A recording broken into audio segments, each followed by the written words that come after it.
Assalamu alaikum, my dear viewers. How are you all of? I think everyone is well. Today we discuss about imperative sentence. Let's go. Our topic imperative sentence.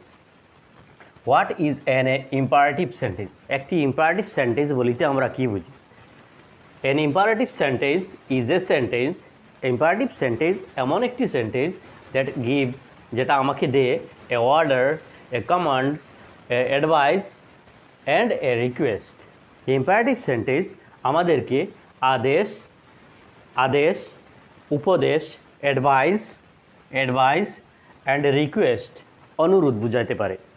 অর্থাৎ যে sentence দ্বারা আমরা আদেশ, উপদেশ এবং অনুরোধ এই সকল বুঝি, এই সকল সেন্টেন্সগুলোকে আমরা ইম্পারেটিভ সেন্টেন্স বলতে পারি।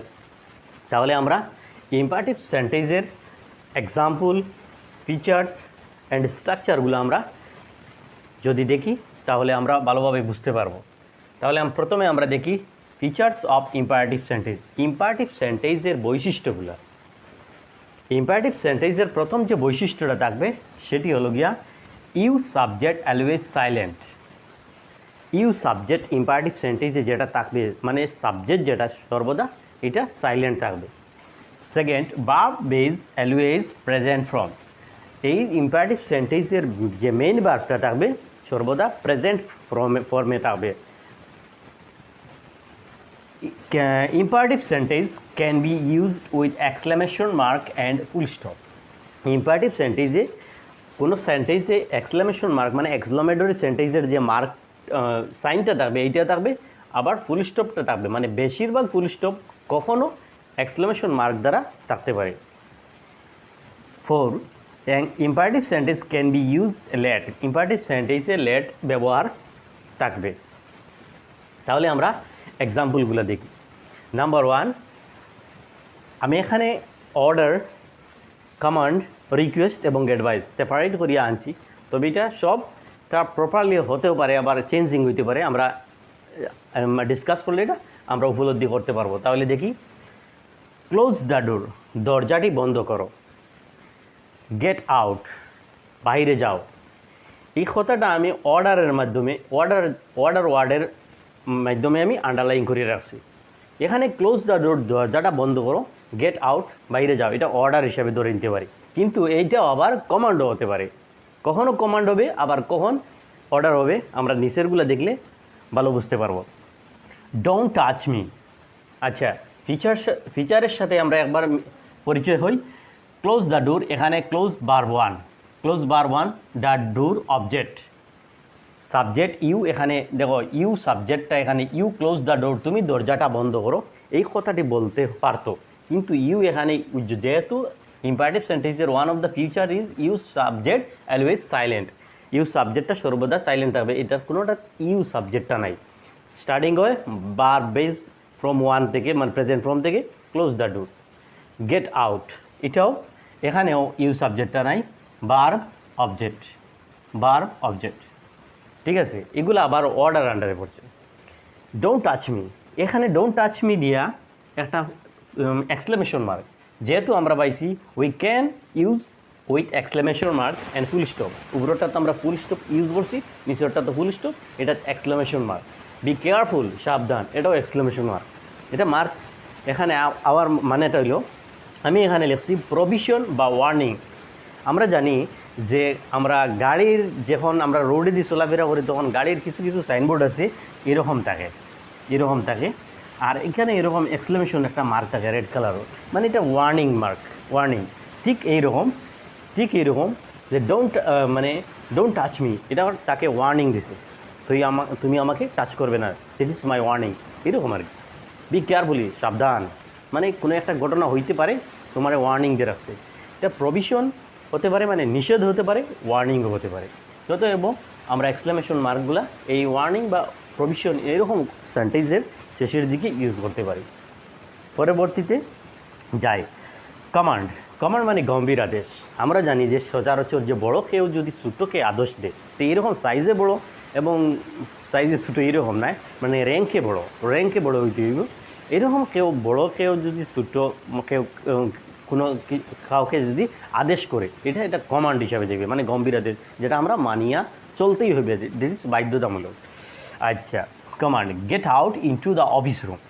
এখন get out into the office room এই কথাটার আমি কমান্ডার আন্ডারে আনছি এই জন্য যে গেট আউট বাইরে যাও, ইনটু দ্য অফিস রুম থেকে বাইরে যাও। আমরা জানি যে নিশ্চয় officer, one of the great rank, বড় র্যাঙ্কালা একজন অফিসার, উনি কী বলছেন, একজনকে অর্ডার মানে একজনকে বলছেন আমার অফিস রুম থেকে বাইরে যাও।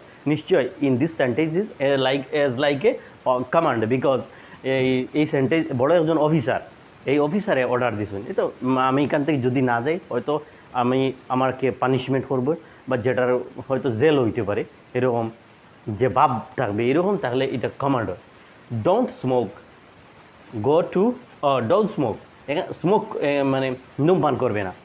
এখন মনে করো ডোন্ট স্মোক যদি নর্মালি একজন আরেকজনকে বলে this is like a order, এটা অর্ডার হতে পারে। কিন্তু মনে করেন একজন থানার ওসি বা বড় কেউ একজন যদি আমাকে বলে ডোন্ট স্মোক, এখানে মানে কথার ভাবটা দেখবে, ভঙ্গিটা কীরকম হয়েছে। ডোন্ট স্মোক চাতামারি যে হয়তো আমি তো কিপ সাইলেন্ট লিতাম, যে আমি তো বহুত বড় অফিসের মধ্যে ঢুকিয়া একটা গ্রেট মিস্টেক করে লিয়েছি, অতএব বইটা একটা কমান্ড হিসাবে ধরে নিই।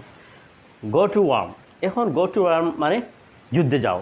এই যুদ্ধে যাওয়াটা তো আমি এবং তুমি জেনারেলি যে মানুষগুলো এরা তো যুদ্ধে যাওয়ার কথাটা মানে আমরা কইতে পারি না।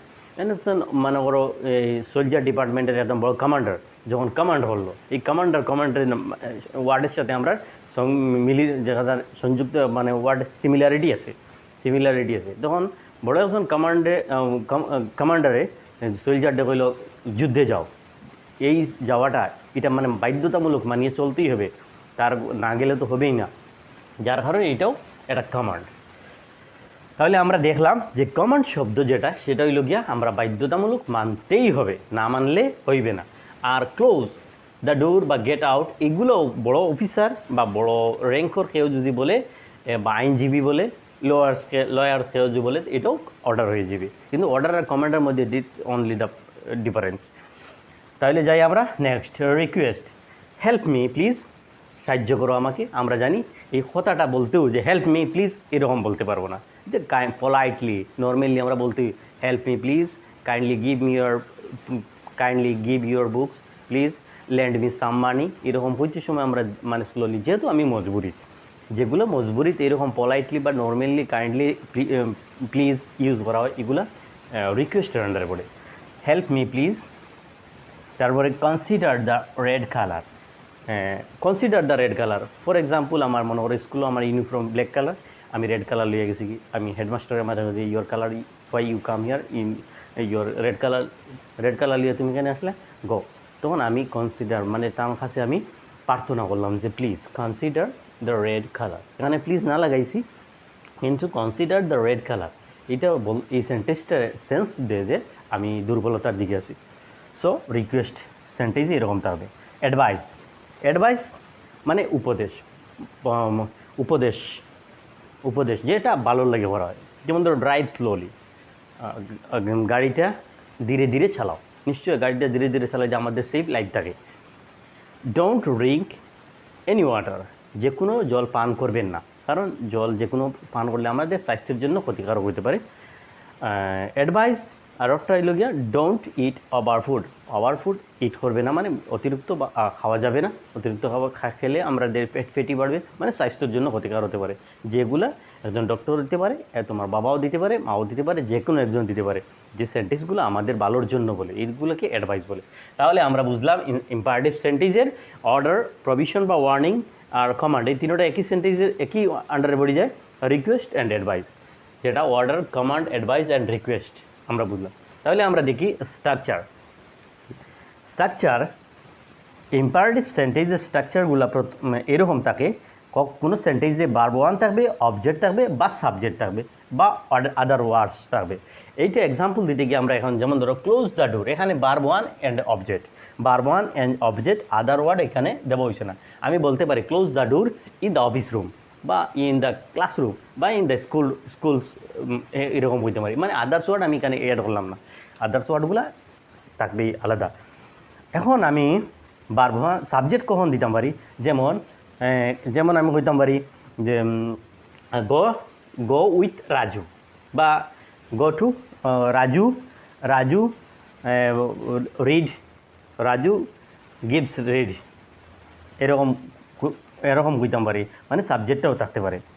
2 নম্বর, ডোন্ট ডোন্ট থাকবে, কোনো সেন্টেন্সে ডোন্ট থাকবে, ভার্ব ওয়ান থাকবে, অবজেক্ট থাকবে, আদার্স ওয়ার্ড থাকবে। ডোন্ট আমরা পাইছি এখানে একটা আছে, হ্যাঁ, ডোন্ট ড্রিঙ্ক এনি ওয়াটার, এখানে ড্রঙ্ক হয়েছে, তারপরে ড্রিঙ্কটা ভার্ব ওয়ান আইছে, অবজেক্ট আইছে, এনি ওয়াটার, আদার্স ওয়ার্ড এটা নাই। তারপরে let Raju study, sorry, let plus subject থাকতে পারে, অবজেক্টও থাকতে পারে, ভার্ব ওয়ান আবার আদার্স ওয়ার্ড থাকতে পারে। কোনো সেন্টেন্সে লেট দিয়া আমরা জানি বেশিরভাগ যে লেটস দ্বারা ইম্পারেটিভ সেন্টেন্সটা অনেক সেন্টেন্স স্টার্টিং হয়। লেটস শব্দের অর্থ হইলে আমাকে করতে দাও, করতে দাও। লেটস মি গো, আমাকে যেতে দাও। লেটস মি রিড, আমাকে পড়তে দাও, এরকম আর কি। তো লেটস, তারপরে সাবজেক্ট বা অবজেক্ট একটা থাকবে, তারপরে ভার্ব ওয়ান, তারপরে আদার্স ওয়ার্ড থাকবে। আমি একটা এক্সাম্পল এখানে আনছি, লেট রাজু স্টাডি, রাজুকে পড়তে দাও, পড়তে দাও। এটা কিন্তু এই রিকোয়েস্ট কমান্ড আন্ডারের মাঝে, এটা অ্যালাউর মাঝে আসতে পারে, মানে প্লিজ রিকোয়েস্টের মধ্যে হইতে পারে, যে কেউ হইতে প্লিজ লেটস রাজু স্টাডি, রাজুকে প্লিজ রাজুকে পড়তে দাও, এরকম বলতে পারি, বা অ্যালাউ এইরকম হইতে পারে। লেটস মি স্পিক, আমাকে কথা বলতে দাও। এখানে দেখো লেটস তো আছে, তারপরে সাবজেক্ট, এখানে সাবজেক্ট আইছে রাজু, আর এটা ভার্ব ওয়ান আইছে স্টাডি, কিন্তু অবজেক্ট কখন হয়? লেটস মি, মি তো আমরা জানি একটা অবজেক্ট, অবজেক্ট মানে এই যে নাউনের প্রভিশন প্রোনাউন একটা আর কি, অবজেক্টগুলো সেইটা provisional pronoun noun. Let's me object, তারপরে এসে verb one speak, verb one speak. তারপরে আর একটা সেন্টেন্স থাকে এরকম, allow plus object plus to preposition plus verb one plus object two plus others word. এক্সাম্পলটা আমি নিচে আনছি, অ্যালাউ, অবজেক্ট আছে মি, তারপরে টু প্রিপোজিশন একটা থাকবো, তারপরে verb one do, verb one object হইলে গিয়া verb two, object the words, others word নাই। Allow me to the words in the field হইতে পারে, এরকম মানে অতিরিক্ত ওয়ার্ডস থাকতে পারে। তাহলে আমরা বুঝলাম যে imperative sentence order, command, advice and request আন্ডারে এরকম থাকতে পারে। আবার একটা আছে যে সেন্টেন্সটা, যেমন আমরা বলতে পারি may I come in sir, এই কথাটি ইন্টারগেটিভ সেন্টেন্স হয়, আমি কি ভিতরে আসতে পারি জিজ্ঞেস করা হয়, কিন্তু এই কথাটা বলতে সময়ে যখন আমি ক্লাসরুমের ভিতরে যাই, may I come in sir, may I come in sir, আমি কি ভিতরে আসতে পারি, এরকম তো বলি না। এটাও আমরা পলাইটলি স্লোলি বলতে, may I come in sir, shall I go out, আমি কি বাইরে যেতে পারি, উইল আই গো আউট, এরকম যে কথাগুলা এবারে মানে অ্যালাউর জন্য, পারমিশন নেওয়ার জন্য হয়, এরকম সেন্টেন্সও ইম্পারেটিভ সেন্টেন্স হয়। এরকম সেন্টেন্স আর এখানে আনলাম না, ইন্টারগেটিভ এবং ইম্পারেটিভ মধ্যে একটু মিক্স হয়ে দিতে পারে, পরবর্তীগুলো দেখা যাইব। তাহলে আমরা ফিচারগুলো দেখলাম এবং এক্সাম্পলগুলোও দেখলাম আর স্ট্রাকচারগুলো দেখলাম। আশা রাখি আমার এই ভিডিওগুলা আপনাদের ভালো লাগবে। যদি ভালো লাগে আমাকে একটা লাইক দিয়ে এবং ফলো করে মোটিভেট করবে। আমি পরবর্তী ভিডিওগুলো ভালো করে আরও উন্নত মানে করে আনার জন্য চেষ্টা করব। আমার এই ভিডিওটা দেখার জন্য সবাইকে থ্যাংক ইউ, ধন্যবাদ।